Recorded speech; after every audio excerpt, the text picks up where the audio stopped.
हमने पहले हठ योग प्रदीपिका में हमने ये देखा था कि हठ योग प्रदीपिका में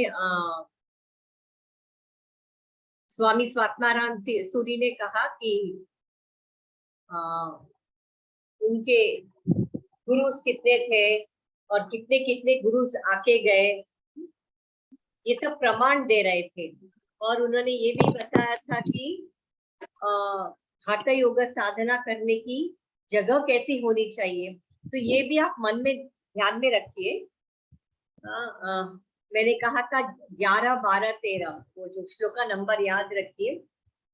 जगह कैसी होनी चाहिए प्रैक्टिस करने के लिए, जगह वो कुटिया कैसी होनी चाहिए और एकांत में प्रैक्टिस करना चाहिए।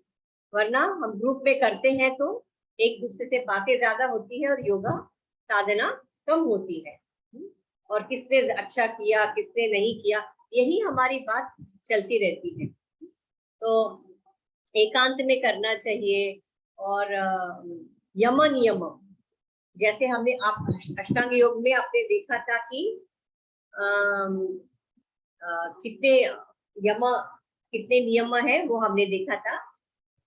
10 यम है और 10 नियम है। अच्छा, यहाँ हठ योग प्रदीपिका हठ योग का एक ग्रंथ है। हठ योग में मैंने कहा था कितने कितने ग्रंथ है, कौन से है? शिव संहिता, हठ योग प्रदीपिका, गेरंड संहिता है ना, और हठ रत्नावली, ये सारे हठ योग के ग्रंथ है जिसमें से हम हठ योग प्रदीपिका हम सीख रहे हैं। तो वह चतुरांग योग है। पहला अंग है आसन, फिर दूसरा है कुंभक प्राणायाम जिसे कुंभक कहते हैं, तीसरा है मुद्रा और बंद, और चौथा है नादानुसंधान। तो जिसमें से हमारे सिलेबस में ये पहला ही अंग है। पहला अंग है आसन।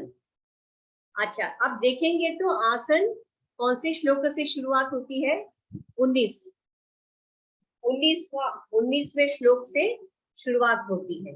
लेकिन इसके पहले जो आसन करने से पहले कौन सी कैसी कैसी तैयारी हमें करनी है, वह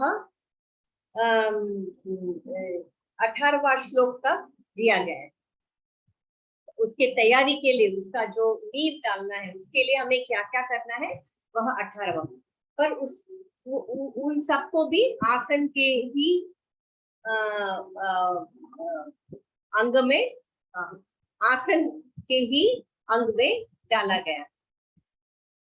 ठीक है, आसन के अंग में ही वह डाला गया। अब हम देखते हैं आसन श्लोक की शुरुआत यहाँ से हो रही है। ठीक है, तो यहाँ क्या कहते हैं?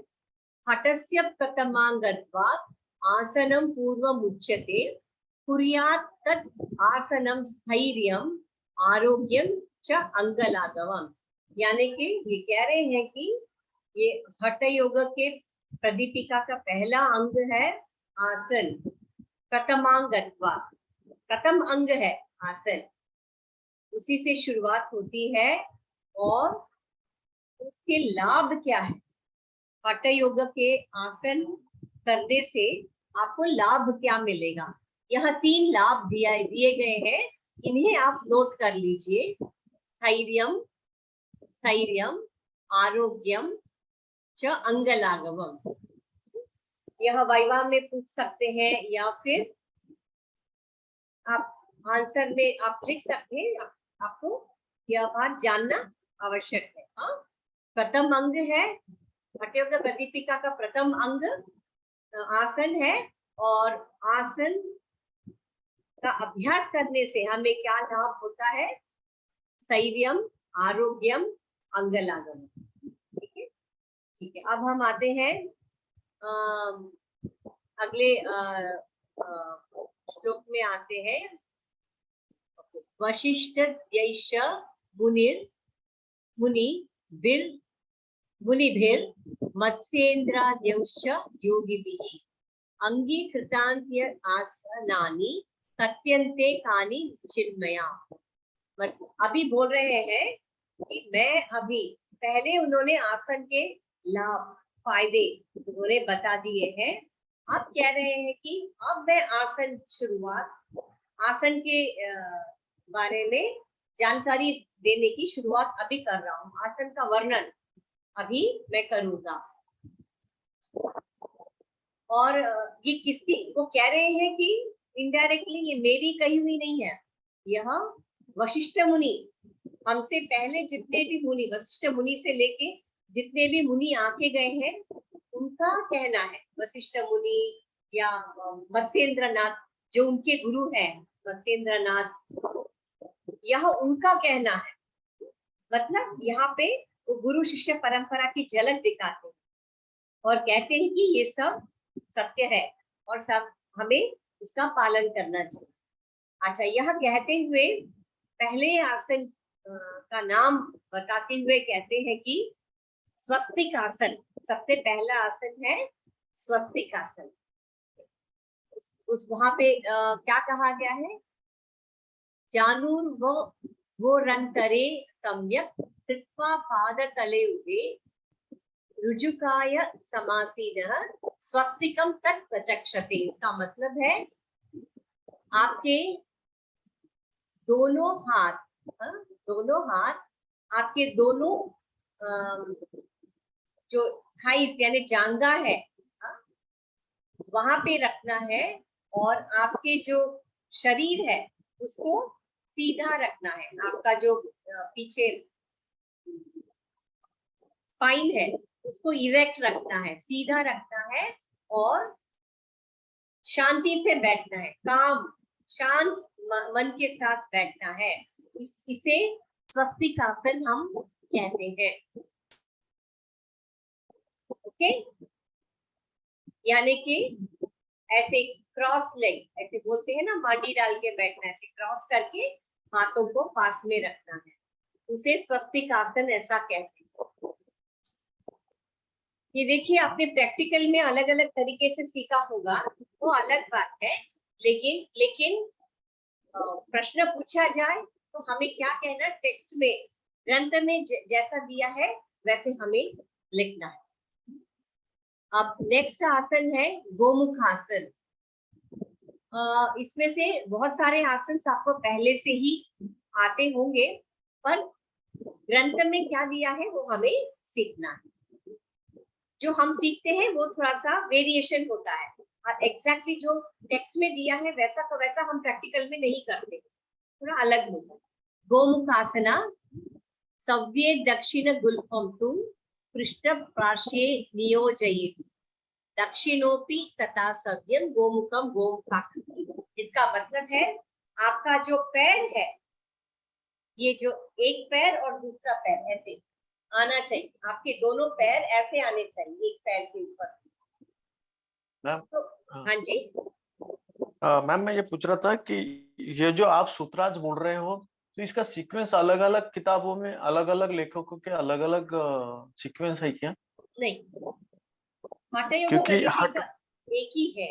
ये जो कैवल्य धाम का जो है, ये जो आप अभी आपने 22 नंबर का जो सूत्राज लिया ना, तो वो 20 नंबर है इधर हठ योग, इधर कैवल्य धाम की किताब में, और दूसरा भी एक मराठी वर्जन है उसके अंदर भी वही है, तो वही पूछ रहा था मैं आपको। एक्चुअली यह एक पुरानी किताब है, तो वहाँ वहाँ 20 है, तो उन्होंने एक आध श्लोक इम्पोर्टेंट नहीं होगा तो छोड़ दिया होगा, इसीलिए वहां पे आपको 20 दिख रहा है।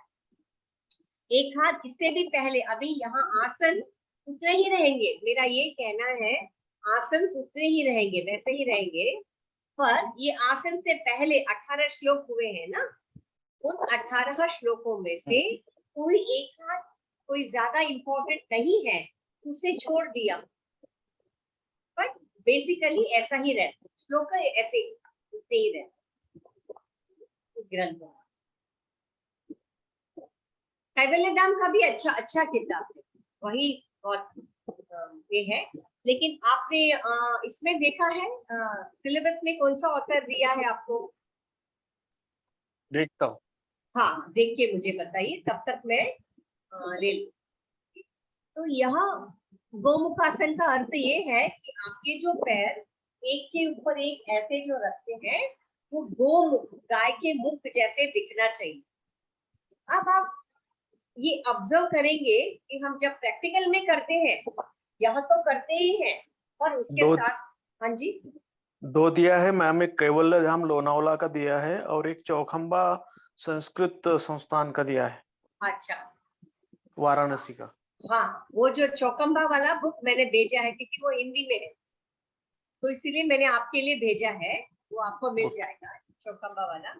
यहाँ क्या है, ये इंग्लिश में है, ओके। इसीलिए श्लोका एक ऊपर नीचे हो रहा, पर श्लोका तो उतने ही है, तो आप वही फॉलो कीजिए, या तो कैवल्य ज्ञान या जो चौकम्बा वाला जो हिंदी का किताब है मैंने भेजा है, ओके, वो मैं अभी दिखा देती हूँ, वो भी है यहाँ पर।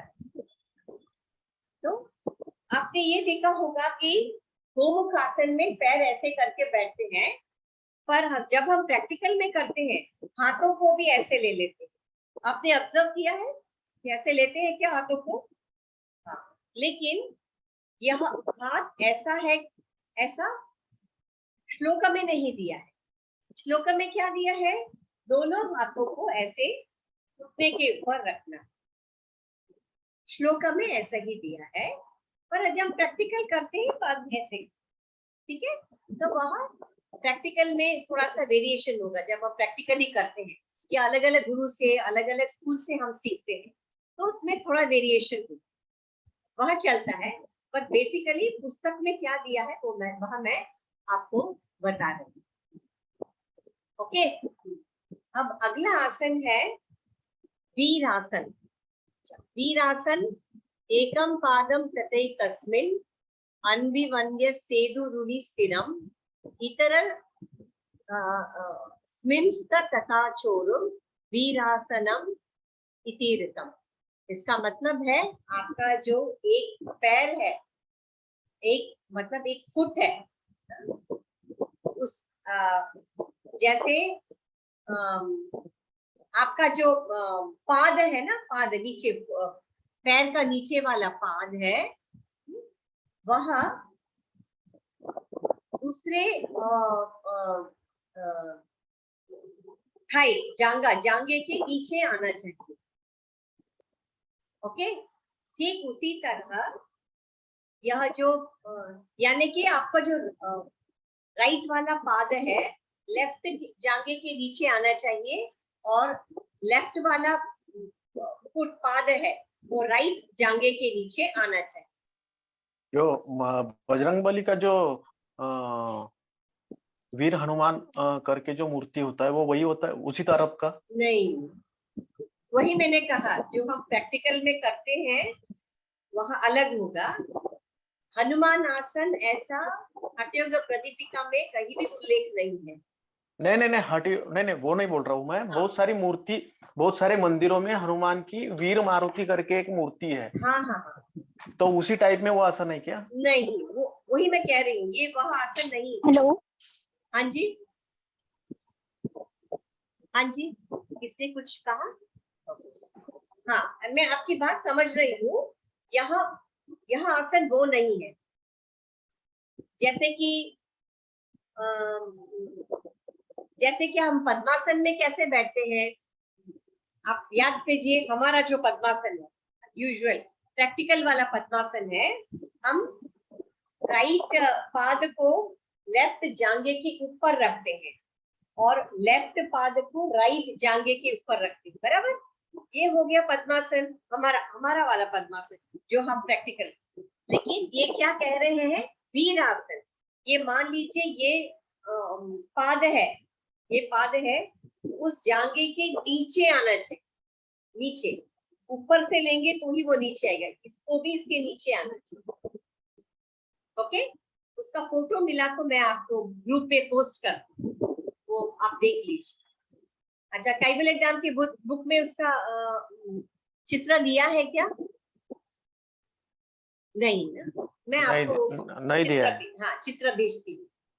ओके, इसे हम यही मैंने कहा, जो हम प्रैक्टिकल में करते हैं वो अलग है, बिल्कुल ही अलग है।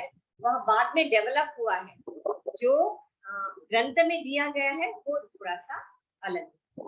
अच्छा, नेक्स्ट आसन पे आते हैं, वो है कूर्मासना।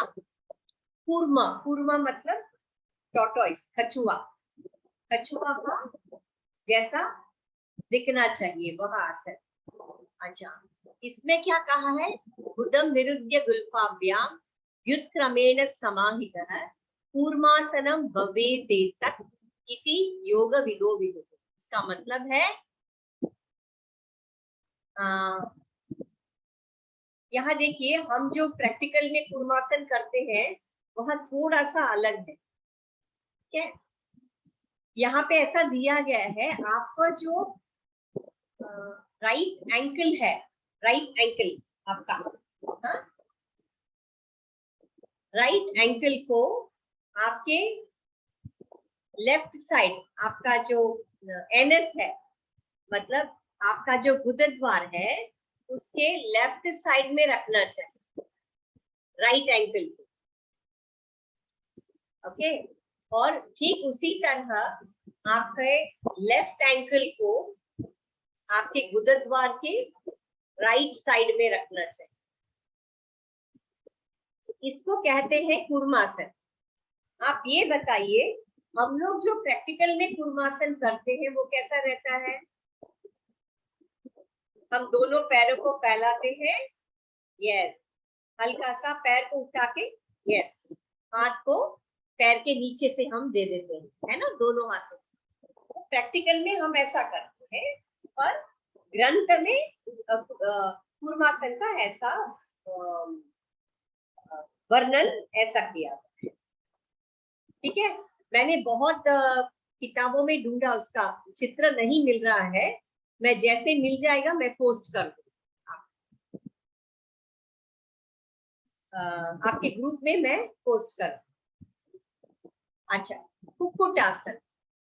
कुक्कुटासन में क्या कहते हैं, पद्मासनम तु संस्थाप्य जानुर्गोरंतरे करौ निवेश्य भूमौ संस्थाप्य वोमस्तम कुक्कुटासनम।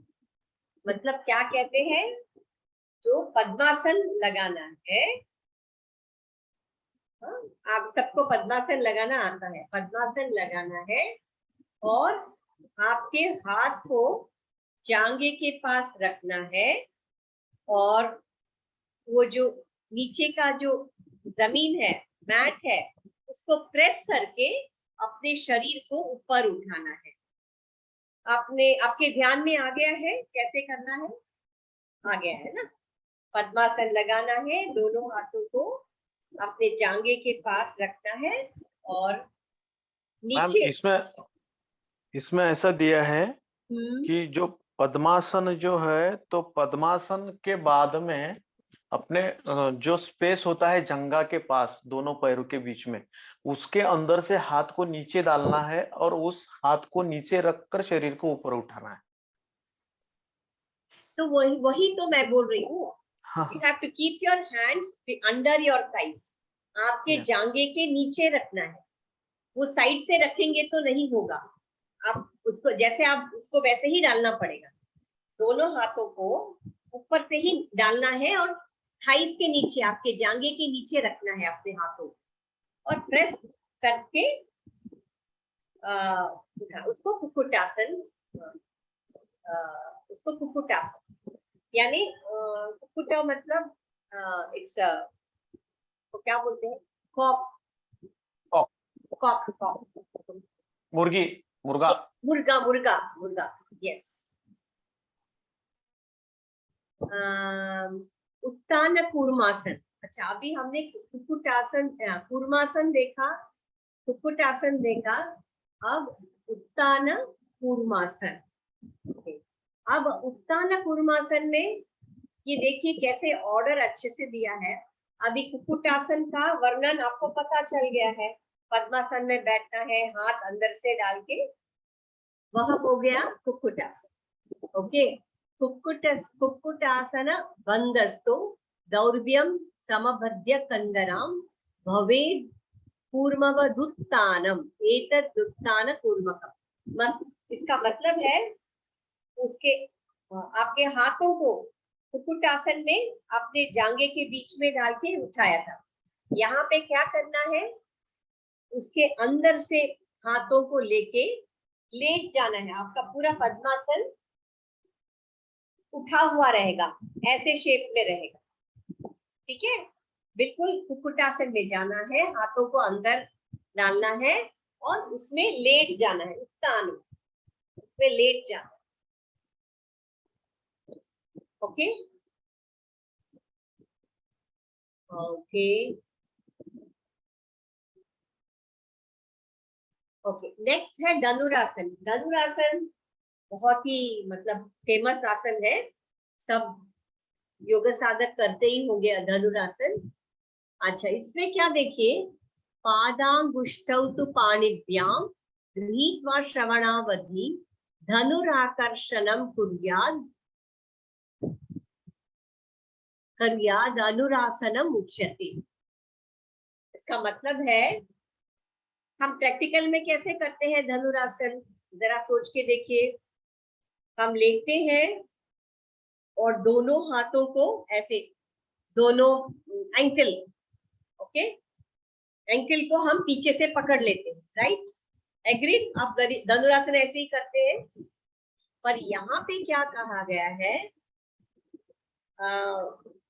दोनों पैरों को उठाइए, पीछे से फोल्ड कीजिए, पहले एंकल को पकड़ के हाथों को ऐसे घुमा के टोस को, पैर की जो उंगलियां हैं, बड़ी उंगली है, उसको पकड़ के यहाँ ऊपर तक, कान तक खींचना है।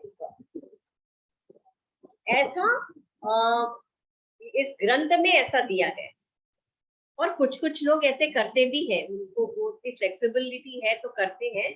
हम लोग नॉर्मल ऐसे करते हैं, हाथ पीछे रखते। यहाँ धनुरासन में हाथ को ऐसे पीछे से पकड़ के उठाना है और हाथ को ऐसे घुमा के पैर के उंगली को, सबसे बड़ी उंगली को ऐसे पीछे से कान तक लेके आना। ओके, इसे धनुरासन ऐसा कहा गया है। ओके, मत्स्यासन। ओके, वामोरु मूलर पित दक्ष पादम जानो महिर्वेष्टिताव मपादम प्रगृह्य तिष्ठेत् परिवर्तितांगः श्री मत्स्यनाथोदि आसनम स्यात्। मत्स्येंद्र पीठम, यहाँ देखिए 2 श्लोका दिया है, मैं बताती हूँ। मत्स्येंद्र पीठम जठर प्रदीप्तम प्रचंड रुद्मंडल खंडनास्त्रम अभ्यासत कुंडलिनी प्रबोधन चंद्र स्थिरत्वम च ददाति पुंसा। इसका मतलब क्या है, पहले देख लीजिए कि मत्स्यासन कैसे करना है। सिंपल पद्मासन के जैसे, राइट, दाएं एंकल को बाएं जांघे के ऊपर रखना है और बाएं एंकल को दाएं जांघे के ऊपर रखना है, और रखने के बाद क्या करना है, लेट जाना है। ओके, लेटने के बाद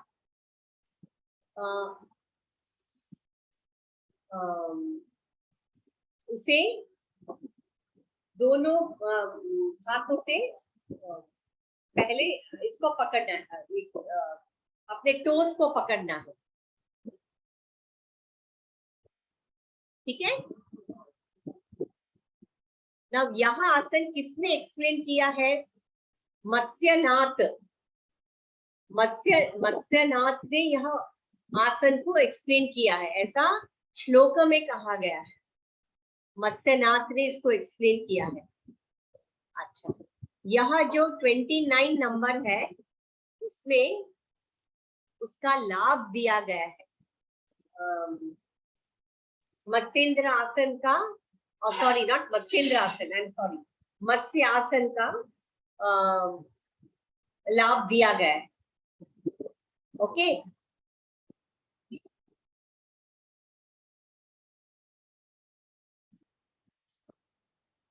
ओके, सॉरी, यहाँ पे एक मिस्टेक हो गया है, स्पेलिंग मिस्टेक है। यहाँ मत्स्येंद्र मत्स्येंद्रासन है।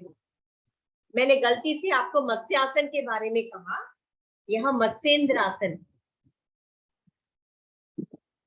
मत्स्येंद्रासन तो आप करते हैं ना, रेगुलर करते हैं ना। दोनों पैरों को मोड़ के लेफ्ट जांघे को राइट,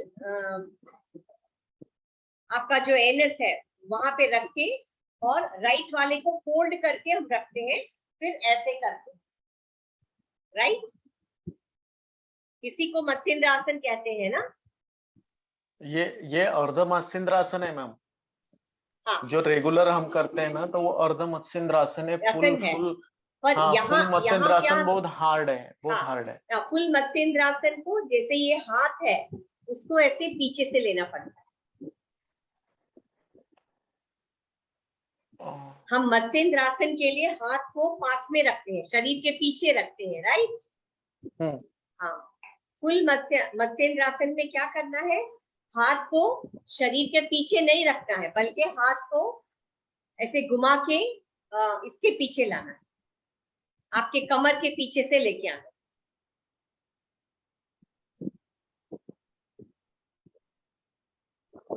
अच्छा, इसके फायदे हम बताते हैं। अच्छा, इसके फायदे क्या है, आप जो 29 वाला श्लोक है उसमें मत्स्येंद्रासन का नंबर नोट कर लीजिए, 29। हाँ, उसमें मत्स्येंद्रासन के फायदे दिए हैं। जब आपको प्रश्न में आएगा तो सबसे पहले यहाँ ग्रंथ में जो फायदे लाभ दिए गए हैं वही लाभ आपको बताना है। ओके, हाँ। अच्छा, सबसे पहला फायदा क्या है, मत्स्येंद्र पीठम जठर प्रदीप्ति, आपका जो जठर अग्नि है उसको बढ़ाता है। ओके, जठर अग्नि को वह बढ़ाता है। अच्छा, जठर अग्नि बढ़ने से क्या होगा, आपकी जो डाइजेशन है ना, पाचन क्रिया, वह अच्छा हो जाएगा। डाइजेशन का जो प्रोसेस है, पाचन की प्रक्रिया है, वह बहुत इम्प्रूव हो जाएगा। फिर और क्या दिया है, आपकी एपिटाइट, आपका भूख बढ़ाता है। अच्छा, प्रचंड रुकमंडल खंडनास्त्र, मतलब ऐसे कोई डिजीजेस है, वह डिजीज को, वह रोग को नाश करता है। यह मोस्टली एक ग्रुप ऑफ डिजीजेस है, रोग है, उन रोगों का नाम तो नहीं बताया है, पर यहाँ दिया है प्रचंड रुकमंड, बहुत सारे एक ग्रुप ऑफ डिजीजेस है जो डाइजेशन के रिलेटेड है, उन रोगों का यह नाश करता है, वह डेडली डिजीज है। ओके, उन लोगों का नाश करता है। और क्या है, अभ्यासतः कुंडलिनी प्रबोधन, इसके अभ्यास करने से आपकी कुंडलिनी जागृत होती है। और क्या फायदा है, चंद्र स्थिरत्वम, आपका जो चंद्र है, अब हठ योग में मैंने शुरू में कहा था ना, ह का मतलब है सूर्य, ट का मतलब है चंद्र। नाड़ी में हम बोल सकते हैं ये राइट सूर्य नाड़ी है और लेफ्ट चंद्र नाड़ी। लेकिन यहाँ इस आसन में हम चंद्र स्थिरत्व को कैसे डिफाइन करेंगे, चंद्र यहाँ पर रहता है, उसको रस बोलते हैं, सोम रस ऐसे बोलते हैं। तो इनका कहना है, हम यह सोम रस सीधा हमारी जठर अग्नि पेट के पास रहती है, वहां पे हमारी जठर अग्नि रहती है, जिसके कारण ये पाचन क्रिया ठीक तरह से होता है। अब हम क्या करते हैं कि हम उस चंद्र को वेस्ट कर देते हैं, सीधे वहां सूर्य के अंदर, जठर अग्नि के अंदर गिर जाता है और वह वेस्ट हो। पर यहाँ पे क्या कहा है, चंद्र स्थिरत्व, हमारे चंद्र को स्थिर कर देता है। जैसे हम ऐसे करते हैं, ट्विस्ट करते हैं, यह पूरा बॉडी ऐसे हो जाता है ना, तो हमारी चंद्र स्थिर रहता है। ऐसा लाभ इस श्लोका में दिया गया। अब बेनिफिट्स, आसन के अगर बेनिफिट्स पूछेंगे तो सबसे पहले आपको ग्रंथ में जो दिया है वो लिखकर फिर आप दूसरे बेनिफिट लिखिए। हम प्रैक्टिकली करते हैं तो क्या क्या फायदे हैं, क्या बेनिफिट्स है, आपको पता है ऑलरेडी, क्योंकि आप लोग तो प्रैक्टिस करते ही। फिर वह बताइए। अच्छा, पश्चिमोत्तानासन। अब अगले आसन में आते हैं, पश्चिमोत्तानासन। प्रसार्य पादौ भुविदंड रूपम दोर्व्यम पदाग्रह्य द्वितीयं गृहीत्वा जानुर्परिन्त्य तललाटदेशो वसेदिदं पश्चिमोत्ताना माहुः। अच्छा, इसका अर्थ हम देख लेते हैं। पश्चिमोत्तानासन तो आप करते ही है, वह सेम है जो टेक्स्ट बुक में दिया है और हम जो करते हैं वह एक है। पहले क्या करना है, प्रसार पाद्यम, आपके पैर को पसारना है आगे। ओके, कैसे उसको रखेंगे? दंड, एक डंडा की तरह उस पैर को स्ट्रेट रखेंगे। फिर क्या करना है, ये दिया है कि दोनों पैर की जो टो है, उंगली है, उसको पकड़ना है। ओके, ऐसे हुक करके उसको पकड़ लेना है और क्या करना है, उसको तान देना है। तान कैसे देंगे? इसीलिए इसको पश्चिमोत्तानासन कहा गया है। वो दोनों उंगलियों को पकड़ के अपने जो आपका जो पीठ है उसको सामने की तरफ खींचना है। आप इमेजिन करके देखिए आप कैसे करेंगे। दोनों टोस को पकड़ना है, उस टोस को पकड़ के अपने बैक को सामने की ओर खींचना है। तो इसे पश्चिमोत्तानासन ऐसे कहा गया है। अच्छा, अब इस पश्चिमोत्तानासन के फायदे 31 में दिया गया है। फायदे उसे ध्यान से देखिए। पश्चिमोत्तानासन के फायदे आपको तो फायदा पता है, जो हम प्रैक्टिकली करते हैं वह भी सही है फायदा, लेकिन जो ग्रंथ में दिया है वह भी देख लीजिए। इति पश्चिमोत्तानासानं त्रयं पवनं पश्चिमवाहिनं करोति। पवनं पश्चिमवाहिनं करोति। ओके, उदयं जठरानलस्य कुर्यात् उदरे कार्श्यम अरोगतां च पुंसाम्। अच्छा, इसका मतलब क्या है? पवनम पश्चिमवाहिनं करोति। अच्छा, ये सबसे पहले ये पश्चिम का अर्थ समझ लीजिए। आपको पता है पश्चिम का अर्थ क्या है? पीछे। पीछे। शरीर का जो पीछे भाग है वह पश्चिम है और सामने है, तो उस पीछे भाग को हम खींचते हैं। तो आपका जो स्पाइन है, आपका जो स्पाइन है, स्पाइन को हिंदी में क्या बोलते हैं? रीढ़ की हड्डी मैडम। मेरुदंड। मेरुदंड रीढ़ की हड्डी के अंदर रहता है मेरुदंड। हाँ, तो इसको मेरुदंड को ही खिंचाव मिलता है। अच्छा, मैंने शुरुआत में क्या कहा था? सिर्फ वापस सूर्य चंद्र में वापस जाइए। ये दोनों बैलेंस हुआ तो सुषुम्ना नाड़ी एक्टिव हो जाती है, खुल जाती है। ऐसा कहा था ना मैंने। तो वह सुषुम्ना कहाँ से बहती है? यहाँ बीच में। यह चंद्र है, यह सूर्य है और सुषुम्ना बीच में से बहती है, वो मेरुदंड के वहां। तो जब हम खींचते हैं प्राण वहां से बहता है। कौन सा प्राण? कौन सी नाड़ी? सुषुम्ना नाड़ी में से वह प्राण बहता है। इसीलिए यहाँ कहा गया है पवनम पश्चिम वाहिनम करोति। जब आप खींचते हैं सुषुम्ना नाड़ी खुलती है और प्राण उस सुषुम्ना नाड़ी यानी बीच मेरुदंड से वहां से बहता। ओके, हाँ, पश्चिम वाहिनम। अच्छा, इसका फायदे क्या है?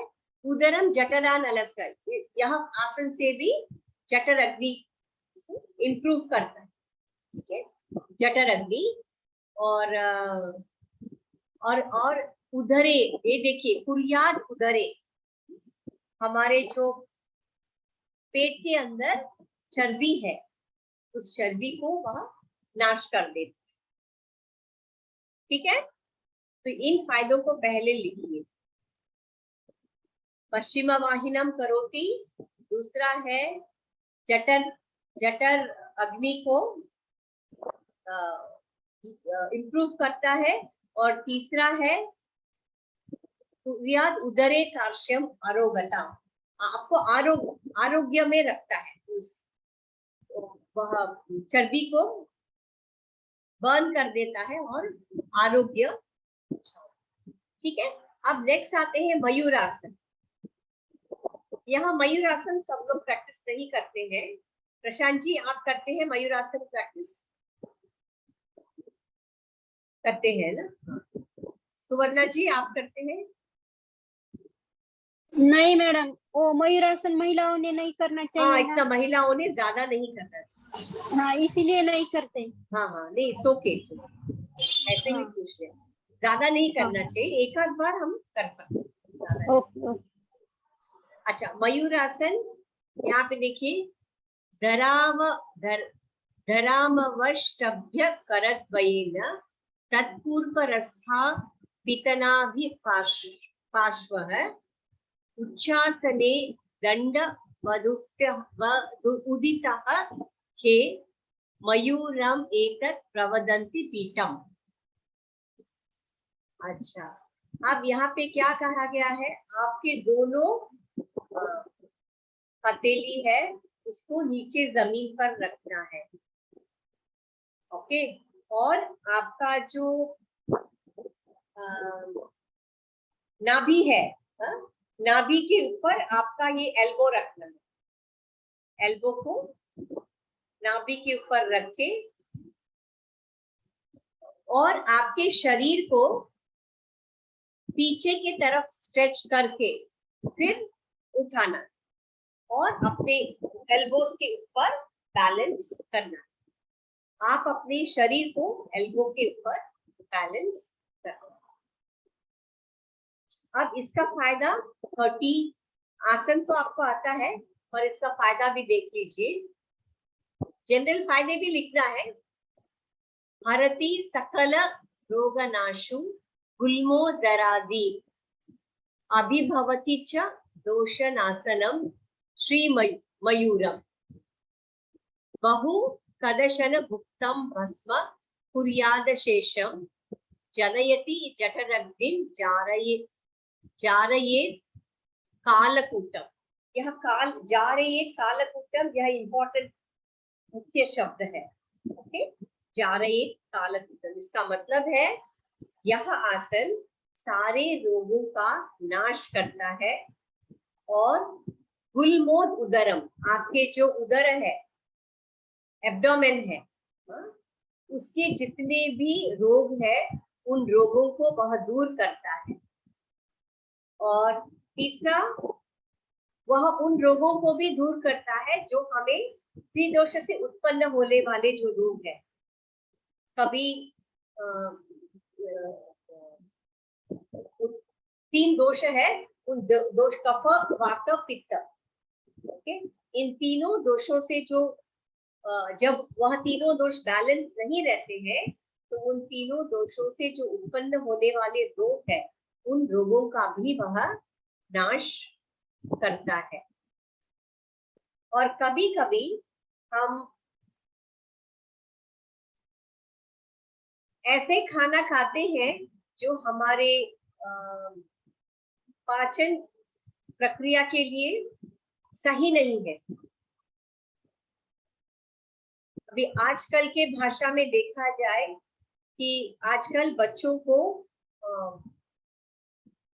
फास्ट फूड खाने की आदत है, जैसे बर्गर पिज्जा, उधर भी मिलता होगा ना लातूर में, बर्गर पिज्जा, वो सब बच्चे खाते होंगे, या आप बोल सकते हैं कि वड़ा पाव या ऐसे कोई चीज। बट ऐसे फूड खाने से हमारी पाचन की प्रक्रिया वीक हो जाती है, तो वह पॉइजन के समान है, विष के समान है। ऐसे जो खाना हम खाते हैं वह विष के समान है। तो यहाँ पे स्वामी जी ने ऐसा एक उदाहरण दिया है, चारयित कालकूटम। ये जो एक सर्प का नाम है, कालकूट।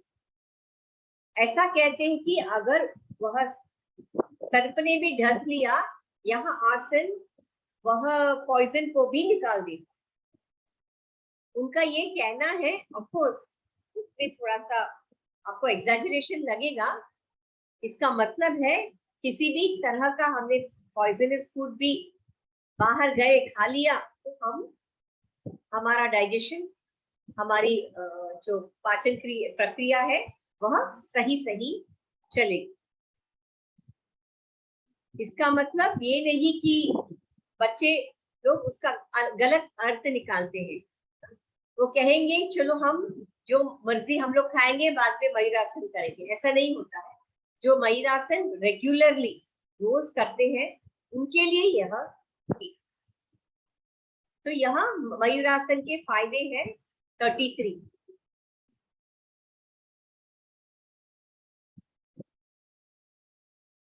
अच्छा, शवासन। अच्छा, ये शवासन जो है दिखने में सबसे इजी आसन लगता है, पर वह सबसे मुश्किल है, क्योंकि इसमें सजगता की, अलर्टनेस, सजगता की आवश्यकता होती है। अब क्या कह रहे हैं स्वामी जी इसके बारे में?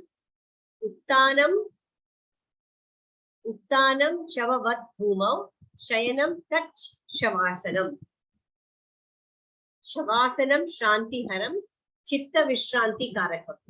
उत्तानम शवत् भूमम यानी आप अपने मैट के ऊपर शव जैसा पड़े रहिए। ओके। शयनम तत् शवासनम, शयनम आपको लेटना है, ऐसे आसन को शवासन हम कहते हैं। और उसके फायदे क्या है, पहले इसको आपको एक्सप्लेन करना पड़ेगा। शवासन शांति हरणम, शांति आपके मन को, आपके चित्त को शांत रखेगा और आपको रेस्ट, विश्रांति देगा। विश्रांति, रेस्ट, रिलैक्सेशन वह देगा। ठीक है। एक वो कहीं पर प्रेतासन का जिक्र है। प्रेतासन और शवासन एक ही है या अलग अलग है दोनों? आपने जो देखा था वह हठयोग प्रदीपिका का पुस्तक है? नहीं, इसमें नहीं है, पर मैंने कहीं तो प्रेतासन भी सुना है। हाँ, वो प्रेत वो हिंदी शब्द हो गया ना, हिंदी शब्द है ना, तो उन्होंने लोगों को समझने के लिए प्रेतासन ऐसे कहा होगा, पर हठयोग प्रदीपिका के ग्रंथ में शवासन का ही। ओके। प्रेतासन एक अलग बोलने का अलग तरीका है, और उल्टा हमारे गुरु जहाँ पे मैंने सीखा था वह कहते थे कि चैतन्य आसन, क्योंकि आप सिर्फ दिखने में शव के जैसे पड़े हुए हो, लेकिन आपका चैतन्य, यानी कि आप सोए हुए नहीं हो। उस पॉइंट को उजागर करने के लिए उन्होंने क्या किया, उसका नाम चैतन्य आसन रखा। ऐसे अलग अलग स्कूल में अलग नाम से बोलते हैं, लेकिन हमें क्या करना है, जो ग्रंथ में दिया है परीक्षा के लिए, तो जो ग्रंथ में दिया है उसे हमें फॉलो। तो इसको शवासन ऐसे कहते हैं। अच्छा, अब हम आते हैं नेक्स्ट श्लोका के ऊपर। आसनानि शिवेन कति तानि च तेभ्यस्तुष्कमादाय सारभूतम रवीम्यहम्।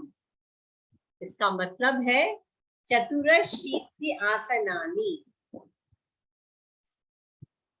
मतलब चतुरशीति 84, 84 है ना। भगवान शिव जी ने 84 आसन सिखाया है। इसका अर्थ है ऐसा, 84 आसन सिखाया है और उनमें से पहले उन 84 आसनों में से सबसे जो पहले 4 है वह बहुत ही मुख्य है, सबको करना है, वह बहुत मुख्य है। ओके, ऐसा।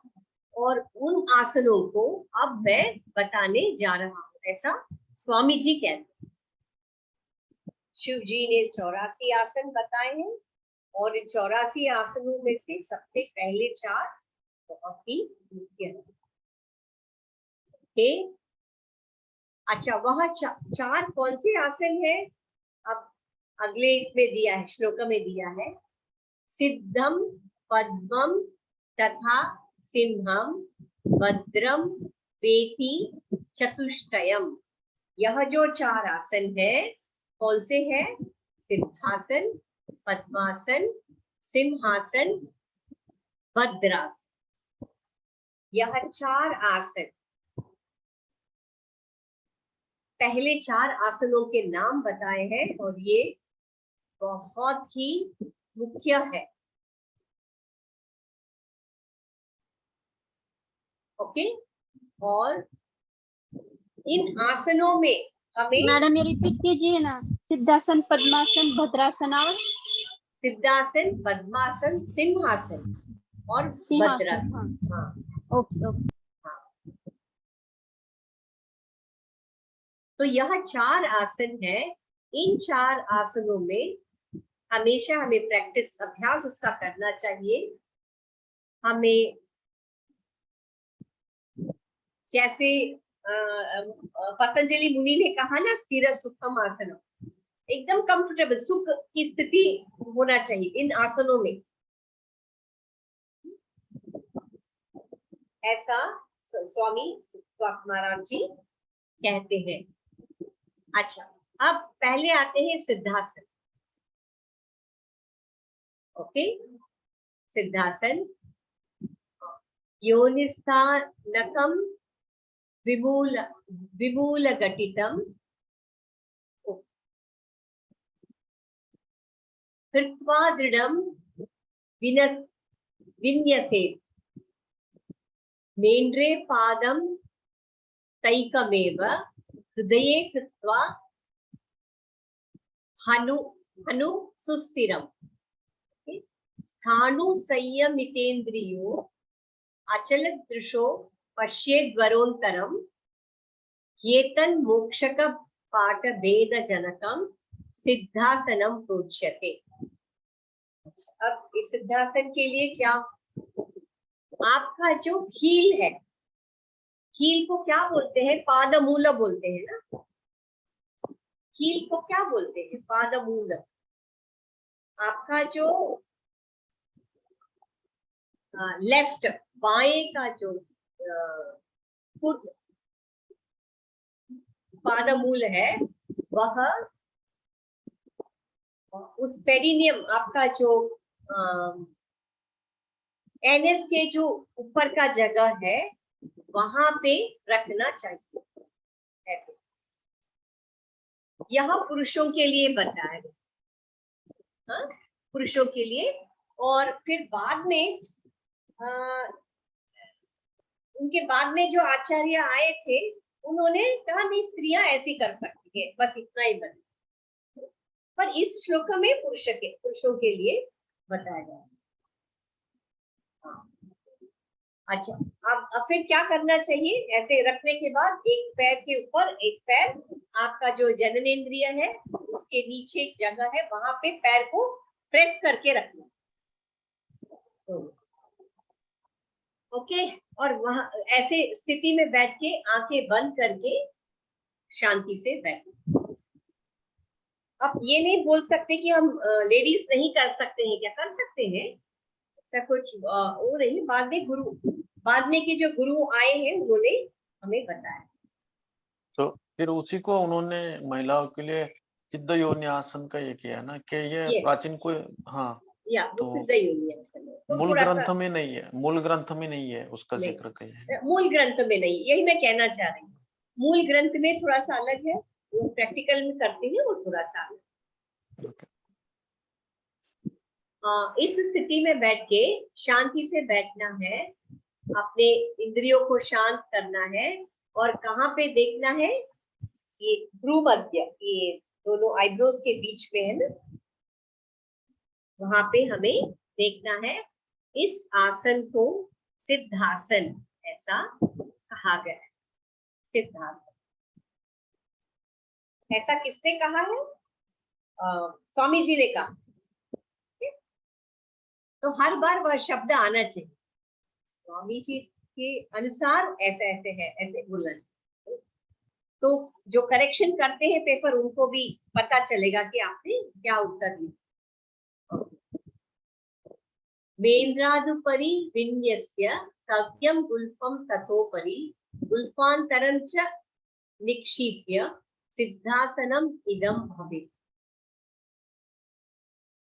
इसका मतलब है, जैसे कि हमने अभी राइट पैर को आके प्रेस किया था, ठीक उसी तरह हमें लेफ्ट को भी आके प्रेस करना। ठीक है, जो भी अभी हमने बताया। यह अभी सिद्धासन के बारे में ही बहुत सारे श्लोक है, उसी से आप अंदाज लगा सकते हैं कि इन्होंने सिद्धासन को इतना महत्वपूर्ण स्थान क्यों दिया है।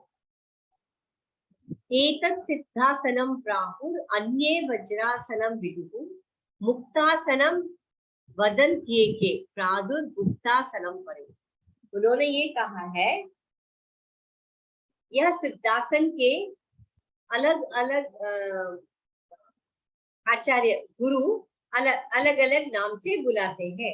तो कौन सा नाम है? कोई लोग उसे सिद्धासन बुलाते हैं, और कोई आचार्य उसे वीर वज्रासन ऐसे बुलाते हैं। ओके, मतलब सिद्धासन के नाम बता रहे, अलग दूसरे नाम। वज्रासन, उसे मुक्तासन भी कहा गया है, और उसे गुप्तासन। यह सिद्धासन के 3 अलग अलग नाम है।